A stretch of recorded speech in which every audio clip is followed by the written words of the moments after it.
In section 5.2, we're going to learn the sum and difference identities for cosine, sine, and tangent. So we're going to start with our sum and difference identities for cosine. Now, these come in handy when we want to find the cosine of an angle that's not one of our angles that we memorized on the unit circle. For example, the cosine of 105 degrees is not one of those special angles we memorized. However, the cosine of 105 degrees is equal to the cosine of 60 degrees plus 45 degrees, and both of those are our special angles that we memorized. So we can use, in this case, our sum identity because we are adding. So this is going to be cosine of u is our first one, so 60 degrees, times the cosine of 45 degrees, and then minus the sine of 60 degrees times the sine of 45 degrees. Each of these four values are ones we memorized, so the cosine of 60 degrees is 1/2. The cosine of 45 degrees is √2/2. Sine of 60 degrees is √3/2. And the sine of 45 degrees is √2/2.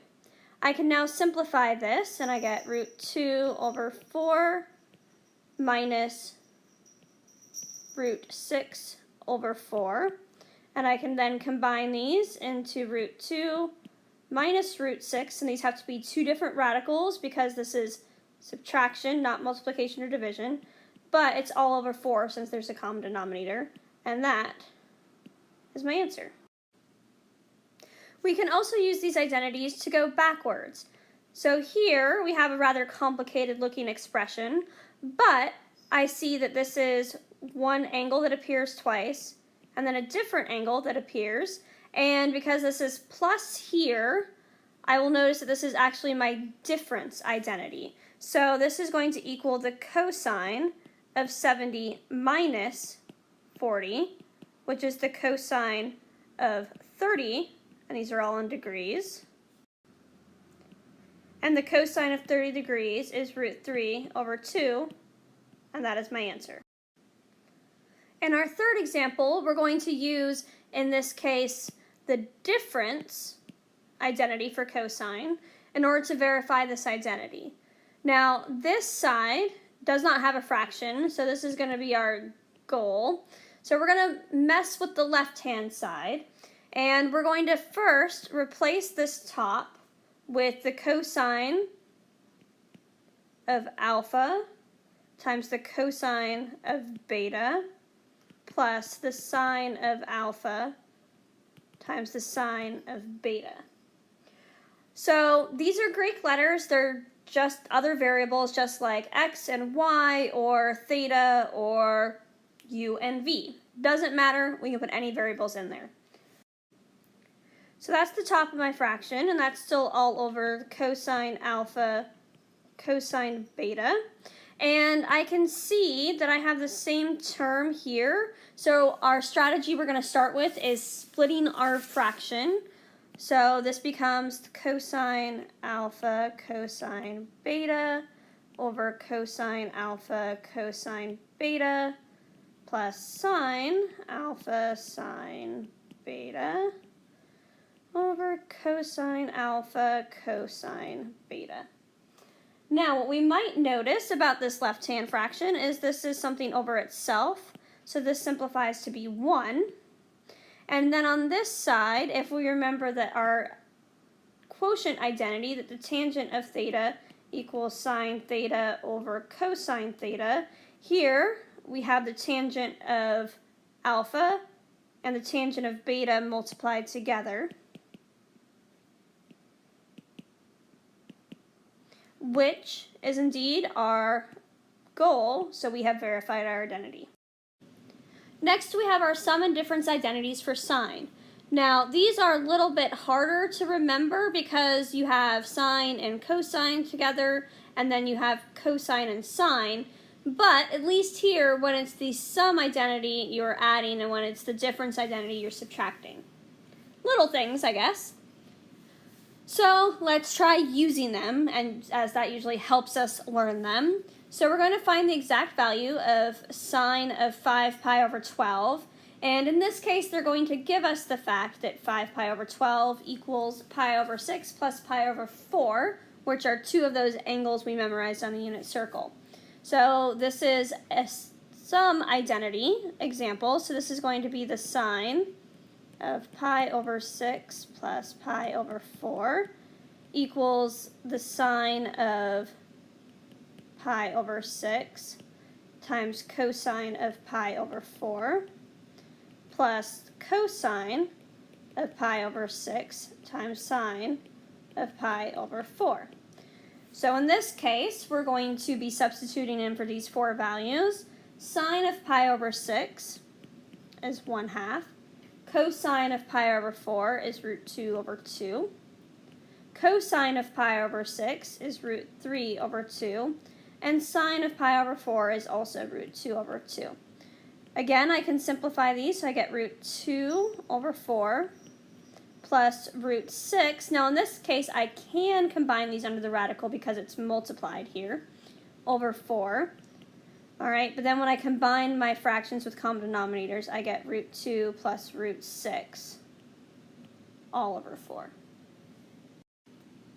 Example 5 is a little trickier because in order to find the sine of alpha plus beta, all I have are some of the ratios relating to those.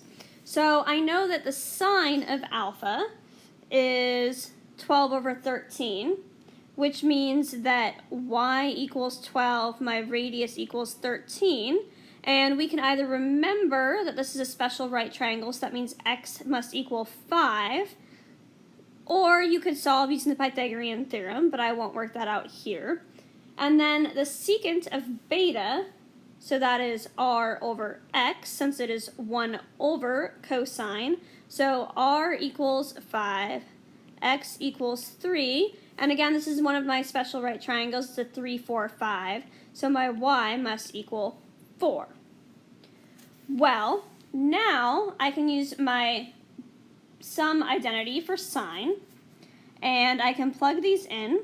So the sine of alpha plus beta equals sine of alpha cosine beta plus cosine alpha sine beta. So now when I start plugging values in, the sine of alpha is given, so that's 12 over 13. The cosine of beta, so cosine is x over r, so it is 3 over 5. Right? And then the cosine of alpha, again, that's x over r, so that is 5 over 13. And the sine of beta is y over r, so that is 4 over 5. And now I can simplify my fractions, so I have 36 over 13 times 5 is 65, and then I have 20 over 65. When I combine the top, 56 over 65, and that doesn't reduce, so that is my answer.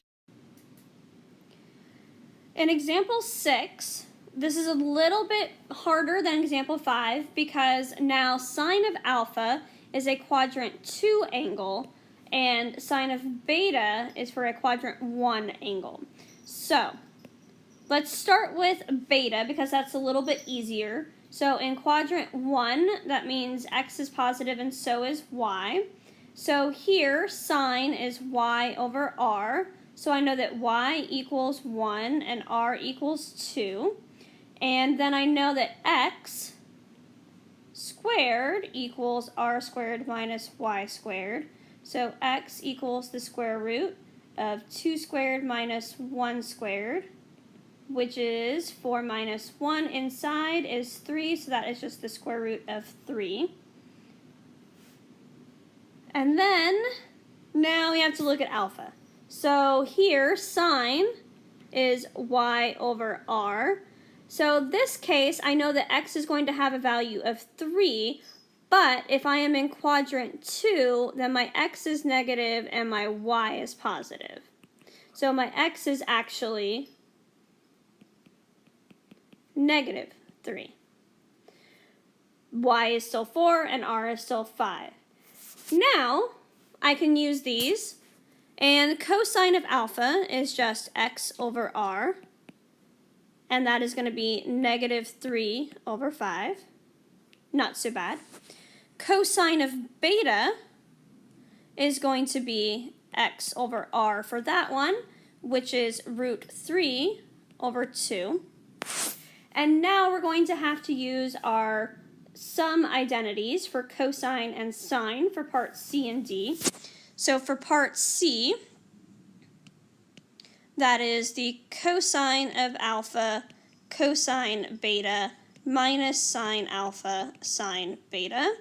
So now I can just plug in the numbers I did before, which we found. So that's negative 3/5 times root 3 over 2 minus 4/5 and 1/2 that were my given values in the problem.